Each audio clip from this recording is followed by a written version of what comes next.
वाली हो तो उसके मुक्ति का उपाय क्या है। उन्होंने बहुत बड़ी चालाकी की, सबके मुक्ति का उपाय ढूंढ लिया कि जो व्यक्ति जल्दी मरने वाला हो उसके मुक्ति का उपाय क्या है। श्री सुखदेव जी इस प्रश्न को सुनकर प्रसन्नचित्त हो जाते हैं कि राजन परीक्षित, आपने अपने लिए नहीं पूरे संसार के लिए, पूरे विश्व के लिए आपने प्रश्न कर लिया, मुक्ति का उपाय कैसे होगा।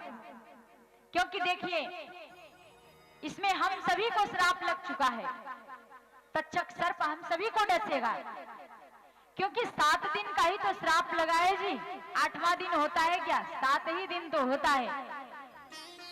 रविवार, सोमवार, मंगलवार, बुधवार, बृहस्पतिवार, शुक्रवार, इन्हीं 7 दिनों में हम लोगों की भी मृत्यु होती है।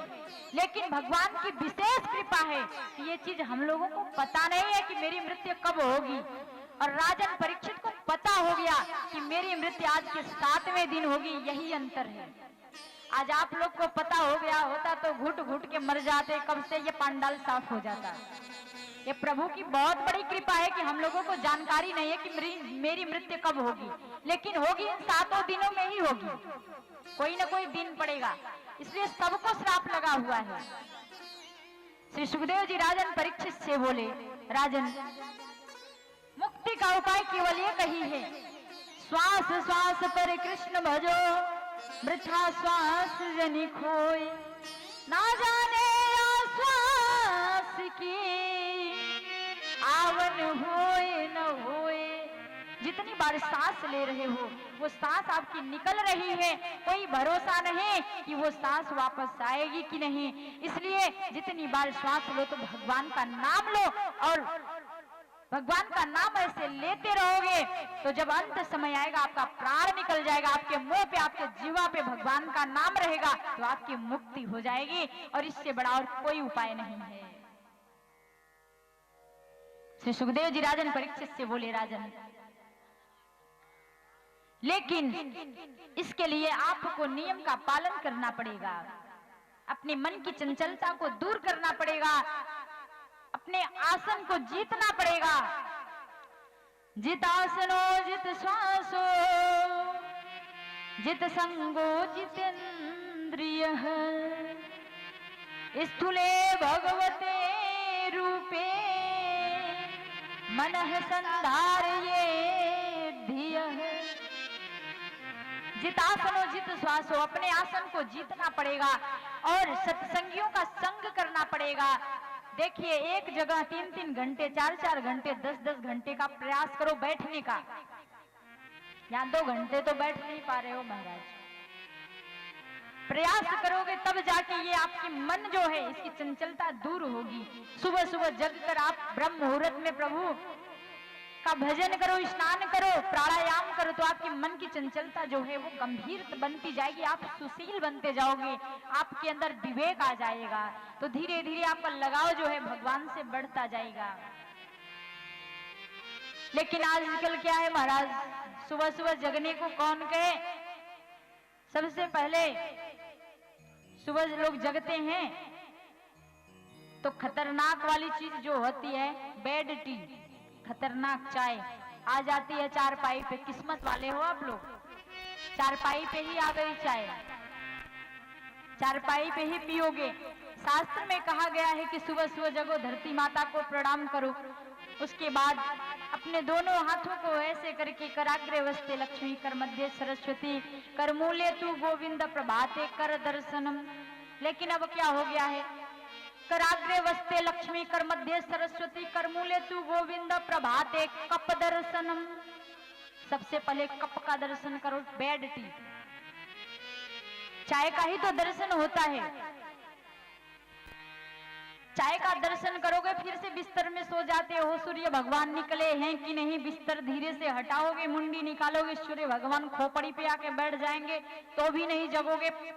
श्रीमती जी जाके जगाएंगी तो लात मार के भगाओगे, ऐसा ही होता है जी। लेकिन शास्त्र में कहा गया है कि कराग्रे वस्ते लक्ष्मी, कर मध्य सरस्वती, कर मूले तू गोविंद प्रभाते कर दर्शनम।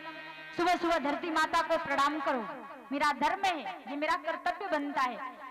ये हिंदू धर्म में हम लोग जन्म लिए हैं, ये हमारी सनातन संस्कृति है, इसका पालन करो, तब जाके धीरे धीरे आपका मन जो है भगवान में लगेगा। श्री सुखदेव जी राजन परीक्षित को ऐसा नियम बताते हैं।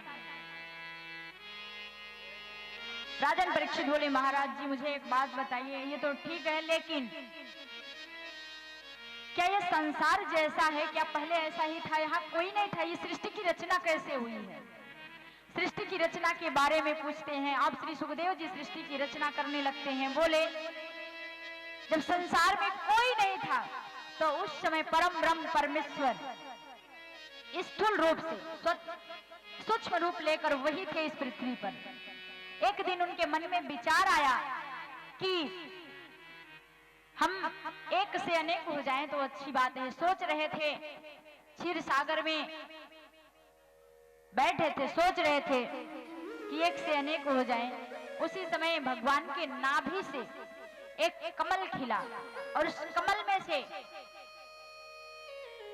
4 मुख लेकर ब्रह्मा जी प्राकट्य हो गए। अब ब्रह्मा जी इधर से उधर देखने लगे, मेरा जन्म कहां से हुआ, मेरा बाप किसने है, कौन है, मेरी माता कौन है। अब इधर करे तो इधर भी मुख है, इधर करे चारों तरफ दिख रहा है, किधर देखे किसको देखे पता ही नहीं चल रहा है। जब परेशान हो गए जी तो उस समय आकाश में से क्षीर सागर में जल का बूंद गिरता है। जब बारिश होती है बूंद गिरता है तो कैसा आवाज होता है? टप टप टप टप टप टप आवाज होता है। जब वो क्षीर सागर में वो बूंद गिरा तो टप टप करके आवाज हुआ।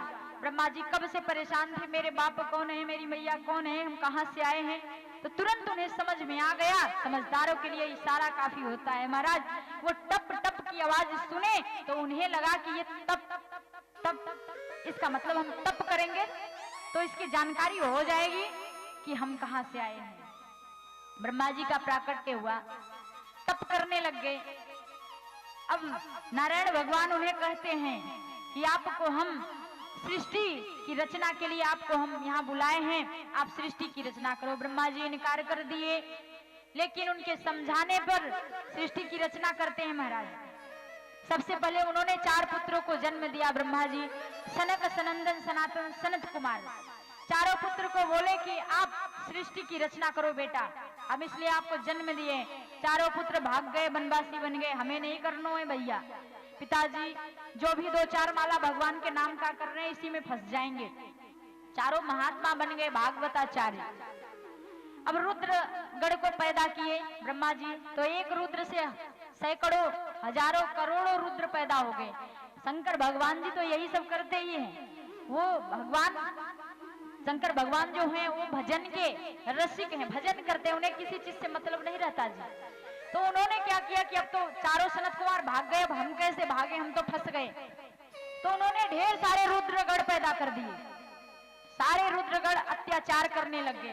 ब्रह्मा जी की खोपड़ी खराब हुई, वो इधर उधर भागने लगे। बोले ये कहां से पैदा हो गए, इतने रुद्रगण पैदा हो गए, बताइए हम क्या करेंगे इनका लेकर। उन रुद्रगण जो थे ब्रह्मा जी दुखी हो गए। उनको कार्यभार संभालने के लिए दिए थे कि आप सृष्टि की रचना करो, उनको इनकार कर देते हैं कि आपको कुछ करने की जरूरत है, आप मत करो, आप जो कर रहे हो ठीक है, आप सृष्टि की रचना मत करो। रुद्रगण का जी छूट गया। अब क्या हुआ, बड़े चिंतित थे। तब उन्होंने 10 पुत्रों को और जन्म दिया,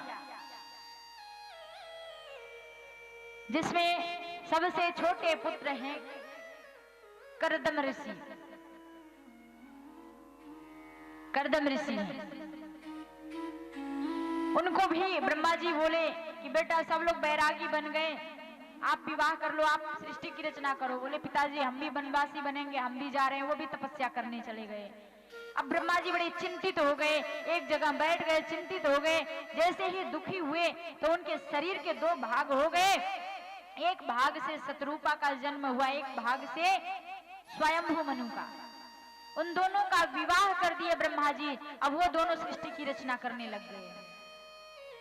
बोले श्री वृंदावन बिहारी लाल की, राधा रानी सरकार की, जय जय श्री राधे।